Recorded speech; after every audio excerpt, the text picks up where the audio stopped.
Cette émission vous est présentée par Homéocan et son casse-grippe Homéococcinum, ainsi que la gamme de produits enfants 0-9 ans, le choix des mamans. Ce mobilier est une gracieuseté de meubles Ashley de Laval. Venez découvrir notre vaste sélection de meubles de qualité ainsi que nos accessoires de décoration pour toute la maison.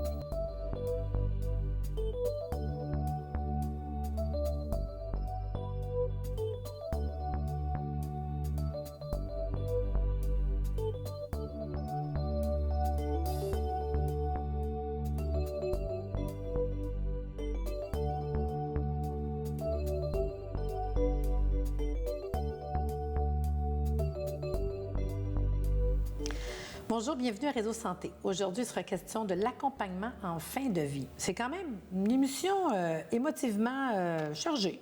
Quand même, quand on parle de ça, c'est pas une petite affaire. Il faut savoir que c'est de plus en plus, surtout que c'est rendu au gouvernement qu'on parle d'une seringue pour accompagner les gens dans ce chemin. Puis, je peux vous dire que moi, je l'ai commencé quand même assez dur parce que déjà, à 21 ans, j'ai eu un cancer. Puis, j'ai dû prendre la chimio. Ils m'ont dit que j'étais pour mourir. Fait que ça m'a déjà réveillée assez jeune, ce qui est de la mort. Puis, quand j'ai commencé à aller bien, donc rendu vers 22 ans, ils m'ont dit que mon père était pour mourir, qu'il n'avait pour 3 mois et demi à vivre. Donc, je me suis retrouvée tous les jours de la semaine, sauf le week-end. Puis, je me disais, je me garde. Puis, j'avais à ce moment-là Patricia, qui avait 1 an et demi.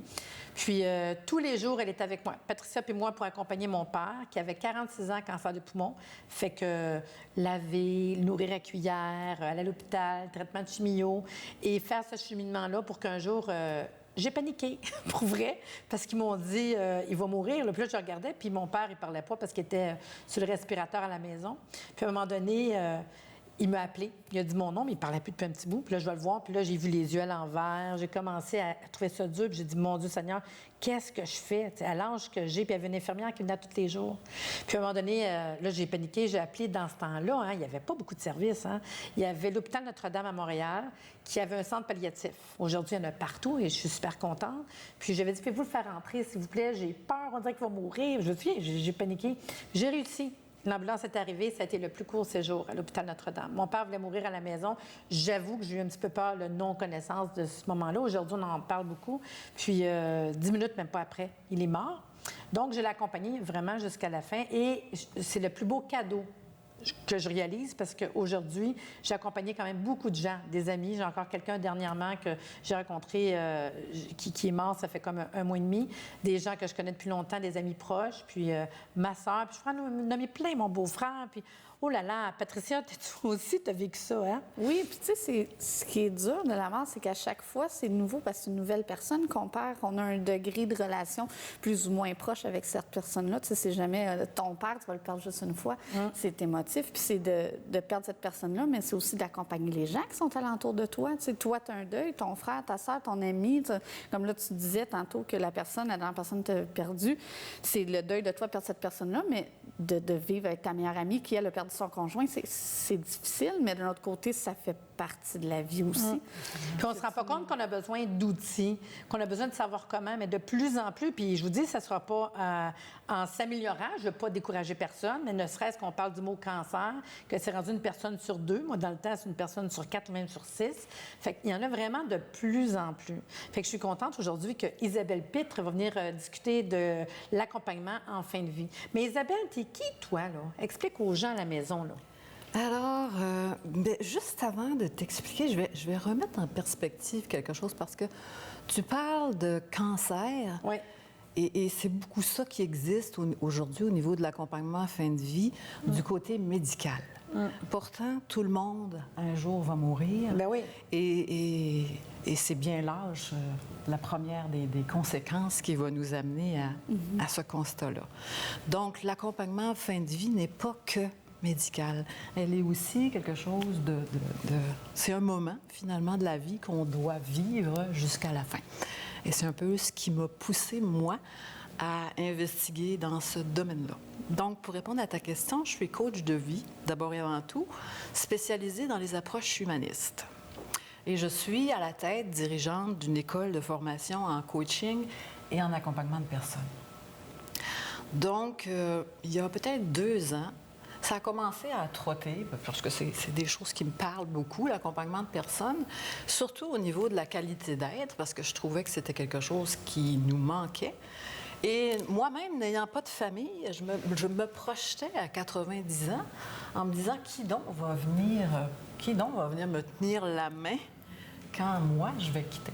Donc, c'est quelque chose qui me préoccupait beaucoup et j'ai décidé, si tu veux, d'aller voir ce qui existait déjà aux États-Unis, ce qui existait aussi en France et qui n'était pas nécessairement en place ici au Québec parce que, comme je disais tout à l'heure, il y a beaucoup le côté médical qui est présent dans la fin de vie. Alors, au bout de 2 ans de pérégrination, de gestation, je dirais, de ce projet-là, j'en suis venue, l'école en est venue à offrir une formation qui s'appelle Accompagner la fin de vie en janvier dernier. Et c'est à partir de ça, évidemment, pour continuer dans la même optique qu'on a décidé de faire un réseau pour regrouper tous ces gens-là qui travaillent dans la fin de vie. Mais c'est bien ça que tu fasses la lumière entre le suivi médical, mais tout le reste. Parce que souvent, c'est quand je repense à Sylvain, qui a eu le cancer dernièrement, c'était beaucoup, est-ce qu'il va guérir, est-ce qu'il va pas guérir? On dirait qu'on focus juste sur la maladie, sur l'espoir, sur le... Mais il y a une vie dans l'arrière de tout ça. Il y a une dimension différente, oui. Ouais. Juste les personnes âgées, moi, je fais un peu de bénévolat au niveau des petits frères et j'accompagne justement des gens de 85 ans et plus qui n'ont pas de famille et qui sont seuls dans la vie. Et ces gens-là, évidemment, ils se questionnent. Si on les laisse aller, c'est vers ça qu'ils s'en vont parce que la société n'est pas là pour s'occuper d'eux. Donc, c'est important d'amener ce genre d'accompagnement-là pour ces gens-là aussi. Ouais. C'est toute une expérience. Oui. Parce qu'à un moment donné, tu le vois là, qu'il y a même, admettons, la phase, hein, parce que tu peux accompagner quelqu'un qui est chez eux, Absolument. qui va continuer à l'hôpital. La phase de « faut que je lâche », c'est dur, ça. Puis de voir alentour qui est là, matin, midi, soir. Oui. Exemple, pour mon père, moi, j'étais jeune, on était toutes jeunes, on était toutes occupées avec une famille, un travail. Là, il y en a qui ne pouvaient pas. Moi, j'ai réussi à me permettre d'être là la semaine, d'aider ma mère. Ma mère, le soir, était avec lui. Le jour, moi, j'étais là, mais la fin de semaine, j'étais pas là. Fait que ceux qui auraient voulu être là, je disais, tu as ta vie quand même. Oui. Puis là, dire, toi, tu peux être là ta journée, hey, c'est quelque chose. Oui, oui. Et aussi, je te dirais que les personnes qui sont en fin de vie ne désirent pas nécessairement de parler de leur inquiétude, de leurs doutes avec les gens qui font partie de leur famille. Tu sais, il y a un lien qui est là. Alors, d'avoir une personne intermédiaire entre les deux, ça vient amener Parce que je sais que, mettons, on parlait tantôt de mon ami dernièrement, c'est récent, là. Là, on était rendu là, à dire qu'est-ce qu'on fait? Qu'est-ce qui va se passer de toi, tu vas aller à l'hôpital, l'autre va-tu être là, c'est-tu le matin? Puis je vous compte un petit bout parce que c'était vraiment mignon, parce qu'il est en train de... Il s'en va sur le chemin de... Ils ont décidé qu'il reste à l'hôpital, il ne retournera pas à la maison. Écoutez, on parle de quelqu'un c'est quelqu'un qui n'est pas vieux, là. C'est même pas 50 ans, je veux dire, puis tu as des enfants. Puis on ne sait pas quoi faire. Là, ils sont tous dans la... Je vais le dire parce que c'est trop beau. Ils sont tous dans la chambre. Toute la famille. Lui, il ouvrait les yeux parce qu'il était, on le sait bien, sur la morphine. À la fin, c'est ce qu'ils vont faire. Absolument. Il ouvrait les yeux, puis sa femme disait, regarde, c'est qui est là. Puis là, il regardait, puis il était content. Puis là, il nommait la personne. Il repartait. Puis là, elle disait, regarde, c'est qui est là, parce que plein de monde arrivait. Mais il était une gang dans la chambre, là. Puis à un moment donné, là, tu voyais qu'il y avait comme malaise. C'est con, mais c'est ça la vie. Oui, là, tu absolument. fais quoi, là? Fait que personne parlait. Il regardait lui.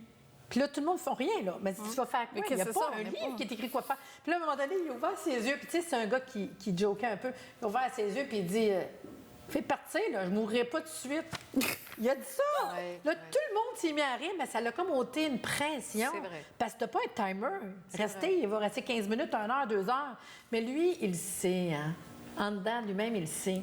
Fait qu'à un moment donné, ça ôte la pression, le monde se met à rire, à jaser. Là, il y a comme une parce qu'on le sait pas. On le sait pas, là, quand est-ce que ça arrive, puis qu'est-ce qu'il faut faire. Puis à un moment donné, bien, le monde a fini par partir tranquillement, puis tout. Puis c'est cute parce que le lendemain matin, sa femme était là, puis il est mort, paisible avec sa femme, tout seul. J'ai trouvé ça cute, tu sais. Parce que c'est peut-être ça qu'il avait choisi, parce qu'on s'entend-tu que c'est pas nous qui choisissons non plus, là. C'est vrai. On l'accompagne, mais c'est pas nous autres qui va dire « Hey, on éteint ça là. » Mais il n'y a pas personne qui a une histoire pareille. Mais effectivement, il faut dédramatiser parce qu'on accompagne. Oui. Puis permettre aussi à des gens qui n'oseraient pas, des gens de la famille, de prendre leur père ou leur mère dans leurs bras puis de leur dire « Enfin, je t'aime » Écoute, ou quelque moi, je me suis chose pitchée comme sur mon père à la maison, parce que mon père était à la maison.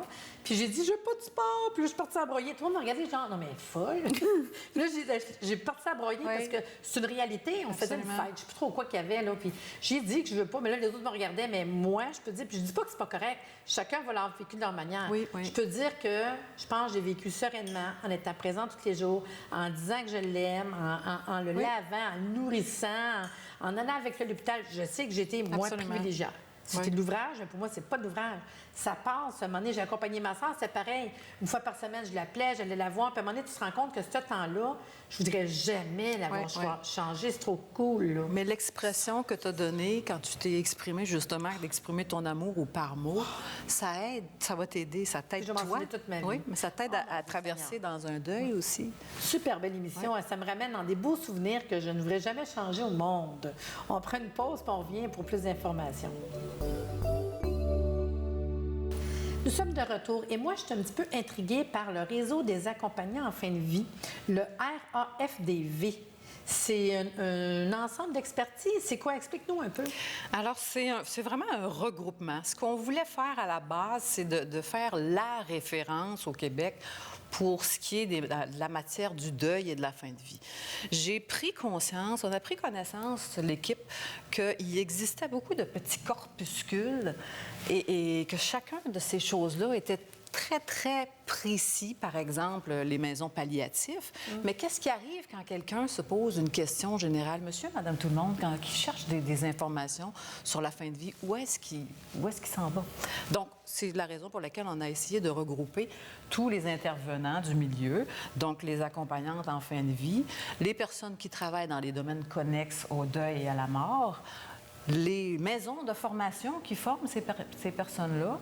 Et à l'intérieur du regroupement, du réseau, évidemment, on veut promouvoir le réseau comme tel, on veut promouvoir cette activité-là d'accompagnement de fin de vie et aussi permettre aux gens de nous trouver, donc offrir une visibilité pour ces personnes. Exactement, faire le lien avec le public, les gens, parce que souvent, on n'est pas... Oui, on est préparé, on le sait que ça va venir, là, mais... Quand que ça se passe, c'est pas le moment nécessairement de dire « Ah, je vais aller voir qu'est-ce qui s'offre à moi. » T'es plus là. Là, tu es un peu en détresse. Tu veux prendre soin de la personne qui va te quitter, puis tu fais ça comme tu peux. Mais souvent, c'est justement les rendez-vous à l'hôpital. Oui, parce que là, ça va faire 2 ans que Richard, ma soeur, elle a perdu son conjoint.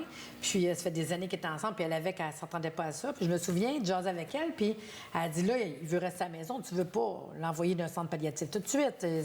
Ça va pas bien, mais elle veut le garder à la maison. Mais là, t'appelles où, là? Pour un lit, pour quelqu'un? Exactement. Je te le dis, c'est pas évident, là. Non. Hey, c'était quelque chose. J'ai dit, bien, c'est vrai, un 800 quoi, là? Fait que c'est pour ça que, dans le fond, un réseau comme ça, je trouve ça vraiment intéressant, parce que je ne savais pas, moi. Puis là, c'est sûr qu'on dit, bien, CLSC, mais CLSC va dire, mais ça, c'est pas nous autres parce que telle affaire. À un moment donné, ça finit plus, là. Il y a évidemment toutes sortes de services partout. Et c'est ça qui le réseau va différencier, c'est que certaines personnes ont fait des formations de bénévolat, alors que d'autres ont 300, puis 400, puis 1000 heures de formation. Et qu'est-ce qui est à l'intérieur de ces formations? Qu'est-ce qu'il va remplir? Qu'est-ce que les gens offrent comme service? C'est ce qu'on va voir un peu dans les fiches du réseau. Ouais. Mais toi, en plus, tu offres de la formation. Oui. Donc, un thérapeute ou un coach, qui peut aller prendre une formation chez vous à ce niveau-là? Moi, mettons, ça m'intéresse. Là. Je sais qu'il y a des gens qui aiment ça, ce créneau-là, et il y a de la job. Je vous dis tout de suite qu'il y a de la job là-dedans, c'est ça? Alors, quand on prend la formation chez nous, c'est une formation de 300 heures qui est, a priori, elle relève de la qualité d'être. Quand on accompagne une personne en fin de vie, on n'apprend pas nécessairement des techniques de travail ou des techniques d'intervention comme on peut le faire en coaching. On apprend surtout à offrir de l'espace pour que la personne puisse vivre son moment. Donc, on apprend évidemment beaucoup le don de soi. Et c'est ce que j'enseigne à l'intérieur de cette formation-là. Puis je vous dirais que c'est pas tout le monde qui a les qualités pour la faire. Alors, peu importe qui s'inscrit, et à un moment donné que le tri se fait de lui-même. La personne se rend compte, est-ce que c'est fait pour moi vraiment? Est-ce que j'ai vraiment envie de faire cette mission-là? Ou sinon, je le prends seulement comme un apprentissage, comme par exemple, j'ai fait de l'homéopathie pour mon propre chiffre. Mais justement, c'est ce que j'allais dire, c'est peut-être même tout le monde aurait avantage de le faire parce qu'on va tout le vivre. On veut peut-être pas en faire un métier, mais on est pour soi, c'est bien d'être mieux outillé face à la mort. Oui. Parce qu'on va la vivre, c'est certain. Oui. Ça démystifie évidemment nos propres croyances face à la mort et ça nous aide parce qu'aujourd'hui, il y a beaucoup de gens qui sont conscients, mais il y en a beaucoup d'autres, même plus, je dirais, qui essaient de passer à travers la mort comme on change de voiture, qui sont un peu dans le déni face à l'expression qu'ils ont à vivre. Puis encore beaucoup de tabous aussi. Beaucoup de tabous, bien sûr. C'est fou, là, quand tu regardes, ça ne même pas la vraie, comment que les gens sont en zéro contact avec la mort, là, qui essaient de couper, merci bonjour, puis c'est pas ça, là. Puis souvent, je vais dire à des gens, quand j'accompagne là cette année, ça donne comme ça, mes 2 amis les plus proches, il y a des vrais amis, là, les 2, puis les 2 ont perdu leur mari. C'est une année assez... pour eux autres, c'est dur, mais je peux vous dire, moi, qui accompagne, je les appelle régulièrement, comment que ça va, tout. Tu sais, c'est pas évident quand même, là. Mais quand tu regardes ça, je leur explique, c'est 5 ans minimum se remettre d'un deuil. Toute ta première année, qu'à chaque fois que Noël, jour de l'an, Pâques, la fête, chaque affaire, même nous autres, émotionnellement, moi-même, ça me fait... Je vais à la pêche, je pense à lui. Je prends une bière, je pense à lui. C'est con, mais c'est vraiment fou. Tu as la 2e année, tu as la 3e année. C'est quelque chose, là. Moi, ça fait plus que 30 ans que mon père est mort. Puis encore des fois, des petites brides. Le 1er octobre s'en vient, c'est ça, je pense, là. Absolument. Puis... Comme n'importe quelle chose qui peut nous arriver dans la vie, à un moment donné, elle revient comme un reflet pour nous amener à réfléchir sur quelque chose en particulier. Puis peut-être aussi nous accepter que nous aussi, on va passer par là. Absolument. Plus que tu es en contact avec ça, plus que tu te rends compte que c'est la vie. Là. On parlait d'accompagnement à la naissance, d'accompagnement à la mort, c'est un peu c'est une transition. C'est des grosses transitions. Oui, exactement. Autant pour un enfant que c'est important de l'accompagner et de lui dire « je te reconnais dans ta nouvelle vie », autant que c'est important pour quelqu'un qui fait le transit vers la mort de lui dire « t'es venu faire quelque chose d'important ici, puis merci. » C'est un peu ça qu'on dit. Et qu'il n'y a personne de pareil. Exactement. Parce que dans l'accompagnement à la mort, tu vas avoir des personnes qui sont plus croyantes de telle manière, il y en a qui c'est d'autres manières. Exact. C'est avec le respect de ça. Un très grand respect. Parce que t'as beau aller voir quelqu'un puis faire son accompagnante, puis que tu te rends compte que lui, il n'y a pas de, mettons, exemple, prière, il y a pas, ça se peut, là. Ou que peut-être que, je sais pas, lui, c'est de l'encens, on ne sait pas c'est quoi, là. Fait que ça avec, ça doit être quelque chose, parce qu'ils ont leur croyance à eux autres. Là. Le respect, c'est beaucoup ce qu'on apprend à travers la formation, accompagner la fin de vie, le don de soi, comme je vous disais tout à l'heure, offrir cet espace-là pour que l'autre puisse s'épanouir, chose que les gens n'ont pas en général des personnes qui cogitent autour d'eux. C'est quand même gros, hein? C'est quand même particulier. Puis je suis sûre que ça vous interpelle, vous, à la maison, quand on parle de fin de vie, que ça s'en vienne, que vous l'avez déjà vécu, vous voyez que c'est gros. On prend une pause à Capsule Santé, puis on revient dans quelques instants.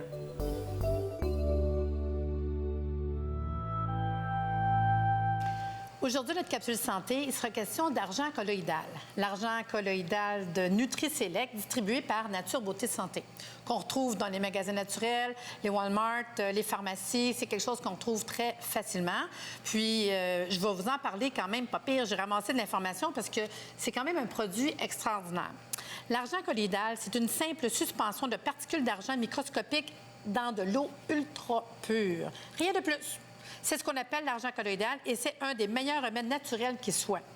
Il est capable de tuer la plupart des microbes et virus pathogènes, accélérer la cicatrisation des blessures, des brûlures, soigner la peau, les allergies, stimuler le système immunitaire. C'est vraiment le petit produit à avoir à la maison qui peut servir à toutes les sauces. C'est un genre d'antibiotique d'ancien temps. L'argent colloïdal fut utilisé par des médecins de manière intensive pendant plus d'un demi-siècle jusqu'au début des années 40. Tombé dans les oubliettes, comme je l'ai déjà expliqué dans d'autres capsules santé, à cause des antibiotiques chimiques qui sont apparus. Son action magique s'accompagne de solides preuves scientifiques, si bien que des médecins ont pu déclarer l'argent est notre meilleure arme contre les microbes. tue même jusqu'à 650 souches de bactéries différentes. Vous savez, quand on prend un antibiotique, ça va tuer 1 ou 2 bactéries. Ici, on parle de 650 souches de bactéries différentes. Genre, tu pars pas en camping sans ça parce qu'on peut travailler à plein de niveaux. L'utilisation médicale de l'argent dans l'histoire, bien, on parle de propriétés germicides et bactéricides de l'argent métal, sont connues depuis l'Antiquité grecque, perse et romain. Ils l'utilisaient, je vous ai pris des notes parce que je trouvais ça trop cute, dans la vie domestique couramment. Ils employaient des récipients en argent pour stocker les liquides, l'eau, le vin, puis à cause de l'argent, ça conservait. C'est comme ça que ça a commencé à parler du métal, de l'argent colloïdal. Aujourd'hui, il faut savoir que les meilleurs filtres à eau emploient l'argent pour éviter la contamination des bougies filtrantes et de nombreuses compagnies aériennes utilisent les filtres à bord des avions. C'est capoté pareil, là. Fait que je pourrais vous en nommer aux États-Unis, au Nebraska, l'efficacité de l'argent sert dans plusieurs compagnies, même à l'armée. Moi, je vous parle de quelque chose qu'on peut avoir à la maison. Comment s'en servir? 5 à 10 gouttes dans un peu d'eau. Admettons, là, j'ai mal à la gorge. Aux 5 minutes. Ça va mieux aux demi-heures, aux heures, on diminue. Ça peut être un problème au niveau de la peau, une cicatrice. On peut le diluer dans un peu d'eau, le mettre directement sur la cicatrice. Faire des douches vaginales, des bains de siège. Vraiment, vous avez une bactérie, vous ne savez plus quoi faire, on s'en va avec ce produit. Un otite, un abdélite. La plupart des hits, je vais recommander de l'argent colloïdal. Vous savez, je recommande souvent l'homéopathie. C'est le fun, c'est une chose. Mais si je veux un petit plus, si je veux un antibiotique, c'est vers l'argent colloïdal que je vais aller. Il n'y a pas vraiment de goût. La seule chose qu'il faut savoir, c'est que nous, notre argent colloïdal est en D4. Ce qui veut dire qu'il n'y a pas d'effet secondaire, pas d'accoutumance, pas d'interaction, il n'y a pas de danger. Parce qu'à un moment donné, c'était en partie par million. Avant, c'était des 30, des 80 ppm. Maintenant, Santé Canada n'a pas voulu. Donc, c'est important de savoir que quand vous achetez une bonne argent colloïdal, vous allez voir un D4, c'est l'idéal. C'est quelque chose qui est facile à retrouver. Moi, je pense un indispensable à la maison. Si vous voulez plus d'informations sur l'argent colloïdal de la compagnie Nutri-Select, distribuée par Nature Beauté Santé, vous demandez tout simplement à votre magasin naturel ou vous allez sur le site Internet www.naturebeautésanté.ca. Vous verrez plusieurs informations. Mais vraiment, sur Internet, là, allez googler là, l'argent colloïdal. Vous allez voir, c'est incroyable comment on peut se servir autant au niveau de la peau, du nez. Pour vrai, là, les sinusites qui ne partent pas, là, des lavements de nez avec l'argent colloïdal. L'an passé, ma fille avait une sinusite. Elle a trippé de faire un lavement de nez avec l'argent colloïdal. Moi, je vous dirais, l'essayer, c'est l'adopter. Essayez l'argent colloïdal.